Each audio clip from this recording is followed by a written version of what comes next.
है तो उस चीज के लिए नहीं झुकना चाहिए।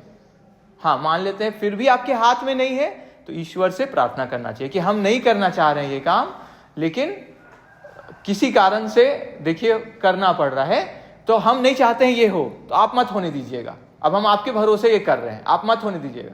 पहले ही मोह छोड़ देना है। हमको नहीं चाहिए, हमको ये डिग्री नहीं चाहिए, हमको ये नौकरी नहीं चाहिए, हमको ये पैसा नहीं चाहिए, लेकिन हमको कुछ ऐसा कारण है कि हम नहीं कंट्रोल कर पा रहे, या हमसे नहीं हो रहा है, या मेरे में साहस नहीं हो रहा है ना, ये भी है कि मेरे में हिम्मत नहीं हो रहा है। तो ईश्वर हम आपको समर्पित करते हैं, अपने आप को, और हमको ये चीज नहीं चाहिए, ये पहले करना होगा। हमको ये नहीं चाहिए, हमको ये नौकरी नहीं चाहिए, हमको ये पैसा नहीं चाहिए, हमको नाम नहीं चाहिए, ये पहले छोड़ देना है मन से।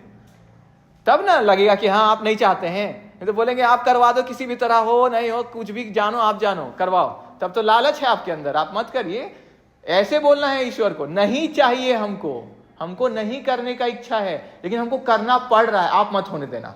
अगर नहीं अच्छा है ये काम तो आप मत होने देना, बस हो गया, आपका काम खत्म।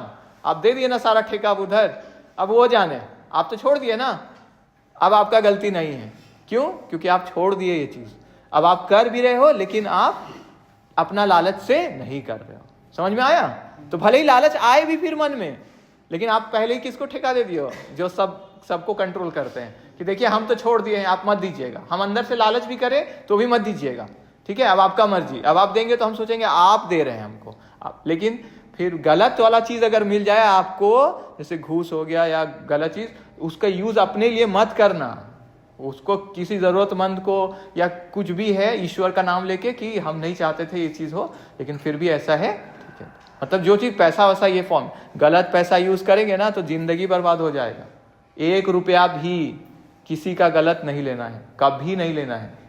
आ जाए किसी तरह तो अपने लिए कभी यूज मत करिएगा, बर्बाद हो जाइएगा। 1 रुपया ही बर्बाद कर देगा आपको, ठीक है? क्योंकि गंदा कर दिया ना आपको वो, ठीक है? और आपका घर का शांति सुख चैन सब चल जाएगा। कुछ ही सब में होता नहीं है ना? लगता है बस सबको देख के कि सब बढ़ रहा है, ऐसा कि सब तो कर रहा है तो हम क्यों नहीं करें, तो सब डूबेगा। आप खुद ही देखिएगा, जो भी गंदा काम करते हैं वो कुछ ही समय तक ऊपर उठते हैं, उसके बाद नीचे जाते हैं, ठीक है? इसीलिए नहीं करना चाहिए। फिर भी करिएगा तो देखिए फिर दिक्कत होगी आपको, कोई बात नहीं। फिर कर भी लिए तो फिर ईश्वर का शरण में चल जाइएगा कि हमको नहीं पता था, हम लालच से कर दिया, आप हमको अब सुधार दीजिए, है ना? वो ऐसा दयालु है कि आप कभी भी उनके पास मुड़िएगा ना, वहीं से वो स्वच्छ कर देंगे आपको, ठीक है? इसीलिए ईश्वर का महिमा है। कितना भी कोई गुनाह कर दे और ईश्वर की तरफ सच्चा दिल से मुड़ जाए, ईश्वर उसको फिर से, जैसे माँ बच्चे को गंदा है तो नहा धो के उसको श्रृंगार करके बहुत अच्छा बना देती है ना, पाउडर क्रीम लगा के, वैसे है ईश्वर। कोई कभी भी मुड़े, कितना भी गंदा कर ले अपने आप को, वो ऐसा सुधार देंगे ना कि वो दुनिया के लिए मिसाल बन जाता है आदमी, है ना? वो है ईश्वर, है ना? तो इसीलिए ईश्वर का स्मरण करके कुछ करेंगे तो आपका बुद्धि सही रहेगा और काम भी सही से होगा, ठीक है? इसीलिए पढ़ना चाहिए उनके बारे में सुनना चाहिए, ईश्वर के बारे में, भक्तों का चरित्र पढ़ना चाहिए, भक्तों के बारे में सुनना चाहिए, भक्तों का नाम लेना चाहिए। इस तब क्या होता है, हमारा अपना बुद्धि अच्छा होता है। ये सब बात कौन बताते हैं? संत बताते हैं, शास्त्र बताते हैं, है ना? गुरुजन बताते हैं, रेस्पेक्टफुल पर्सन, सक्सेसफुल पर्सन है, वो सब ये बोलते हैं। इसीलिए अच्छा बनना चाहिए। क्यों? क्योंकि भविष्य अपने आप अच्छा हो जाएगा।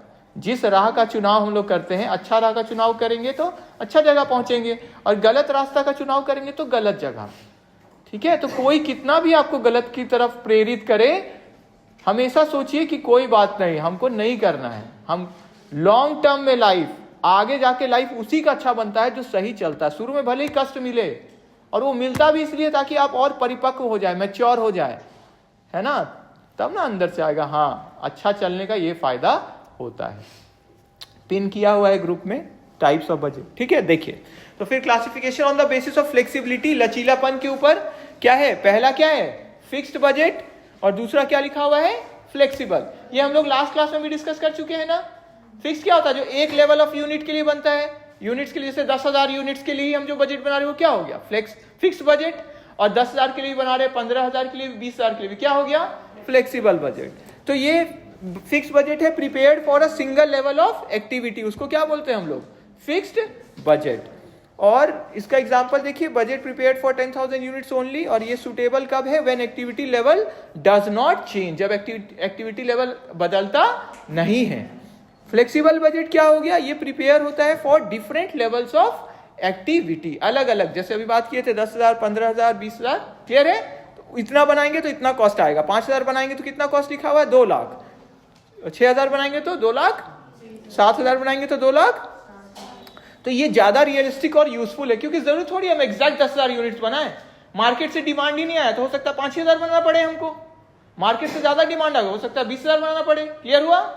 तो इसीलिए ज्यादा बेटर कौन होता है, फिक्स की फ्लेक्सिबल, फ्लेक्सिबल, क्योंकि वो आपको एक अपॉर्चुनिटी देता है कि अगर इतना है तो पहले ही देख पाएंगे ना हम कितना मेरा कॉस्ट हो सकता है, क्लियर है, वो इंडिकेशन दे देता है पहले। चलिए अदर इंपॉर्टेंट टाइप्स, अदर में जैसे बात किए थे तो देखिए जीरो बेस्ड बजट है, तो every expense must be justified from zero, कुछ भी खर्चा किए तो उसका क्यों खर्चा किए, क्या कारण था, इसीलिए इसको क्या बोलते हैं, zero based budget. Normal budget जो हम बनाते हैं पिछले साल का देखते हुए बनाते हैं ना, कि पिछले साल इतना खर्च हुआ होगा था तो इस बार कितना होगा, तो वो नॉर्मल ट्रेडिशनल बजट है। लेकिन जीरो बेस बजट देखिए नाम ही क्या है, जीरो बेस, इसका बेस क्या है, जीरो, अभी कितना खर्च करना है, क्यों खर्च करना है, समझ में आया। तो ये क्या है, सारा एक्सपेंस को जस्टिफाई करना पड़ता है, बताना पड़ता है। No automatic approval of previous budget, automatic approval आपको नहीं मिल जाता है प्रीवियस बजट के आधार पे, क्लियर है सबको। प्रमोट्स कॉस्ट एफिशिएंसी, तो इसमें हम लोग का कार्य क्षमता बढ़ता है, लागत कम करने का क्षमता बढ़ता है, क्यों, क्योंकि हम लोग हर एक कॉस्ट को जस्टिफाई करते हैं, देखते हैं कि क्यों लग रहा है इतना, क्लियर है सबको, ठीक है। इसीलिए क्या बोलते हैं इसको, zero base budget. Performance budget, देखिए ये परफॉर्मेंस टारगेट जो हम लोग फिक्स करते हैं उससे लिंक करता है बजट को, और ये मतलब जो हम टारगेट फिक्स किए उससे, है ना। Common in government organisation, detail में पढ़ेंगे हम लोग, यहाँ शॉर्ट में, अभी डिटेल में आएगा ये सब, हाँ। कॉमन इन गवर्नमेंट ऑर्गेनाइजेशन, तो ज्यादातर सरकारी संस्थाओं में ये कॉमन है, ठीक है, कि हम लोग को ये काम करना है तो कितना बजट इसके लिए। रोलिंग बजट, देखिए rolling budget, continuously updated budget, जो कंटिन्यूअसली हम लोग क्या कर रहे हैं, अपडेट करते जा रहे हैं। As one month ends another month is added, एक मंथ खत्म हुआ फिर नया मंथ के लिए। रोलिंग मतलब क्या होता है, रोल, चलते रहना, क्लियर है। एक कोट है ना, rolling stones gather no mosses, ठीक है, जो चलते रहता है वो आगे बढ़ते रहता है ना। तो इसीलिए घटना परिस्थिति कुछ लाइफ में ऐसा हो जाए जो आपको पीछे धकेले या आपका इमोशन खराब करे, फिर भी क्या बोला जाता है, आगे बढ़ते रहो, मेहनत करते रहो। जो आज आप फील कर रहे हैं जितना खराब, मेहनत करते रहेंगे तो वो खत्म हो जाएगा। जितना कोई मेहनत करता है ना, वो उसका असर उतना जल्दी खत्म होता है। और ईश्वर का स्मरण, ये पहला काम है, स्मरण करते हुए मेहनत करिए, जिससे क्या हो, इमोशन का प्रभाव आप पे वैसा ना पड़े। आप क्यों, क्योंकि आपका इमोशन सही जगह लगा हुआ है ना। सक्सेसफुल पर्सन लोग है, वो लोग क्या लगाते हैं, अपना मन को, अपने बुद्धि को भगवान में ही लगा देते हैं और फिर काम करते रहते हैं। तो इसलिए उनका काम क्या होता है, बहुत अच्छे से होता है। देखिए फादर्स लोग को देखिए, सिस्टर्स लोग को देखिए, उन लोग कोई भी काम करती है तो उन लोग को देखिए, उन लोग का काम करने का तरीका एकदम लेवल ऑफ एक्सीलेंस वाला होता है। क्यों, क्योंकि हमेशा प्रभु का स्मरण करते हैं और साथ में पूरा मेहनत करते हैं। फादर ब्रूनो को देखते हैं कितना काम करते हैं, उनके पास समय नहीं है, उनको बोलिएगा ना इतना, इस समय तो हम वहां होंगे, फादर इस समय तो हम उधर होंगे, इस फादर उस समय तो यहाँ होंगे, समझ में, उन समय ही नहीं है, ठीक है। यहाँ का काम कर रहे हैं, कॉन्वेंजरा का काम कर रहे हैं, यहाँ का अकाउंटिंग कर रहे हैं, जितना यहाँ पे आपका सेंट मेरी वाला स्कूल इंस्टीट्यूशन है उसका काम कर रहे हैं, फिर मीटिंग कर रहे हैं, इससे मिल रहे हैं, उसको समझा रहे हैं, बिल्डिंग का काम क्या हुआ वहां जा रहे हैं शाम में, है ना, या जब जरूरत पड़ रहा है वहां जा रहे हैं, यहाँ कोई फंक्शन होना है, यहाँ समय ही नहीं है। बार बार प्रभु का स्मरण करते हुए वो काम करते जा रहे हैं। देखिए इसीलिए ये बिल्डिंग का कौन काम देखा है, वही देखे, वहां का कौन देख रहा है, वही देख रहे हैं। तो इतना काम वो करते हैं कि, और इसके पीछे राज क्या है, वो बार बार ईश्वर का स्मरण करते हैं। फादर है, सिस्टर्स है, तो ये लोग, इन लोग का प्लस पॉइंट क्या है, ये लोग बार बार ईश्वर का स्मरण करते रहते हैं और हर काम को ईश्वर को समर्पित करते रहते हैं। तो इसीलिए इनका जो काम का क्वालिटी है, जो हम लोग करेंगे और इन लोग करेंगे, देखिएगा जमीन आसमान का अंतर। क्यों, क्योंकि ये लोग ईश्वर का स्मरण करते हैं और ईश्वर के लिए काम करते हैं। इसीलिए जो संत हैं, महात्मा जन हैं, वो लोग भी क्या है, उन लोग का काम का